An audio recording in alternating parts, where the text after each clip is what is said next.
রাজনৈতিক পরিবর্তনের এই মুহূর্তে, যেখানে দেশে ধ্বংসযজ্ঞ এবং ভয়াবহ পরিণতিগুলোর ভবিষ্যৎ নিয়ে মানুষ চিন্তা করছে, তখন এই ডক্টর ইউনূসের উপদেষ্টারা পালাচ্ছে। ডক্টর ইউনূসের এই উপদেষ্টাদের পালাতে দেওয়া যাবে না। আর পালালেও কোথায় পালাবে? পৃথিবী তো খুব ছোট। এরা বিদেশের রাস্তায় ঘাটে পথে মার খাবে। ডক্টর ইউনূস যখন বিদেশে আসছিল, আক্তার হোসেন থেকে শুরু করে সবাইকেই ঘাটে পথে মানুষ অপমান করেছে, ডিম মেরেছে মাহফুজকে। একই জিনিস হবে, বাঙালি সহজে ছাড়ে না।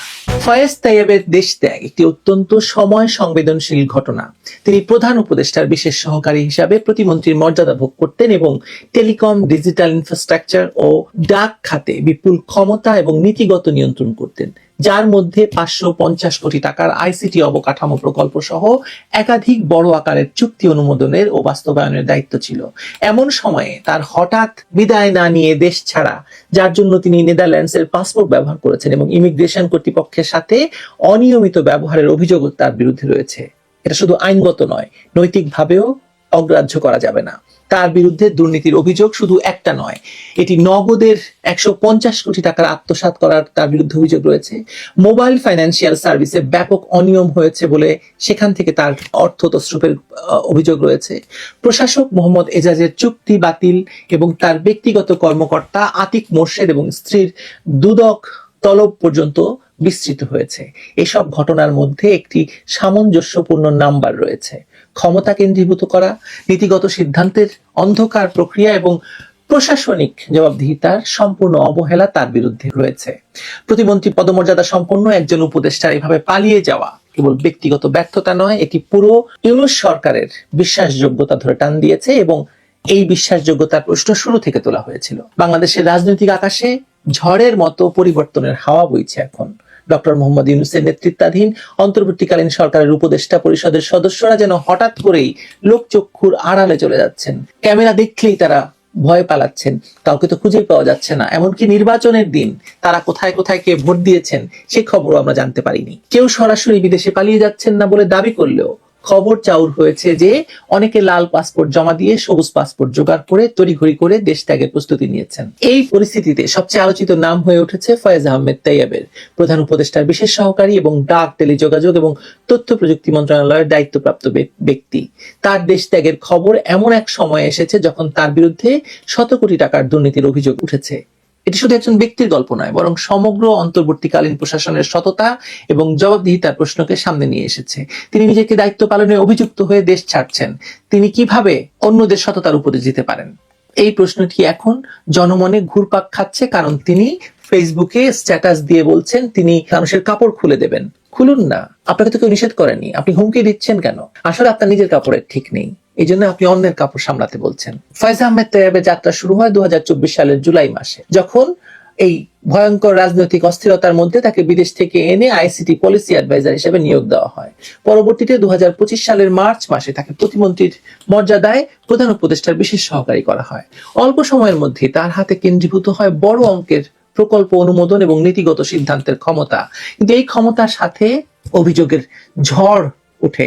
বিশেষ করে 550 কোটি টাকার কথা তো আগেই বললাম, একটি আইসিটি অবকাঠামোর উন্নয়ন প্রকল্পের অনিয়মের মাধ্যমে, এবং দুর্নীতির অভিযোগ উঠে নানা রকম দরপত্র প্রক্রিয়ায় অস্বচ্ছতা, নির্দিষ্ট প্রতিষ্ঠানকে সুবিধা দেওয়া, বিদেশ সফরে যাওয়া তাদের হয়ে এবং তাদের খরচে বিদেশে যাওয়া, দ্রুত আর্থিক অনুমোদনের বিষয়টি আলোচনায় আসে। তখন দুর্নীতি দমন কমিশন এখনো আনুষ্ঠানিকভাবে প্রমাণ না করলেও চলমান অনুসন্ধানের মধ্যে প্রকল্প বাস্তবায়নের তড়িঘড়ি করার চেষ্টা দেখা গেছে বলে চিঠি আদান প্রদান চলছে।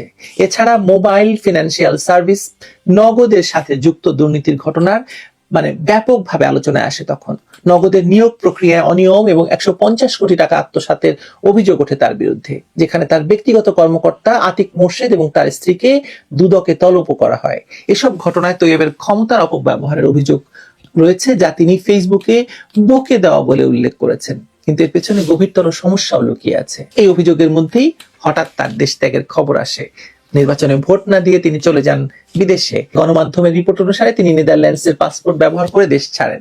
তিনি দাবি করেন যে 9 এবং 10 তারিখে অফিস থেকে আনুষ্ঠানিকভাবে বিদায় নিয়েছেন এবং মন্ত্রণালয় তাকে ফরমালি বিদায় দিয়েছে। কিন্তু প্রশ্ন উঠছে, নতুন সরকারের শপথের আগেই কেন এই তড়িঘড়ি করলেন তিনি? গত 13 তারিখে প্রধান উপদেষ্টা বরাবর জরুরি পারিবারিক কারণ দেখিয়ে 5 দিনের ছুটির আবেদন করেন, যাতে কোথায় যাচ্ছেন সে বিষয়ে কোনো উল্লেখ নেই।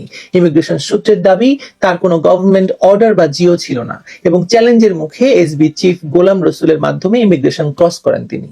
এটাকে স্বাভাবিক বিদায় বলা যাবে না, বরং এটি সেফ এক্সিট বা পালিয়ে যাওয়া বলে সবাই বলছেন। সামাজিক যোগাযোগ মাধ্যমে সাংবাদিকরা বলছেন যে আগেই তার বিরুদ্ধে দুর্নীতির অভিযোগ তুলে সতর্ক করা হয়েছিল, কিন্তু তিনি পালালেন কি করে? তো আপনি নিজেকে নির্দোষ দাবি করে ফেসবুকে লিখেছেন তিনি আল্লাহকে সাক্ষী রেখে বলতে পারেন যে 1 টাকাও দুর্নীতি করেননি।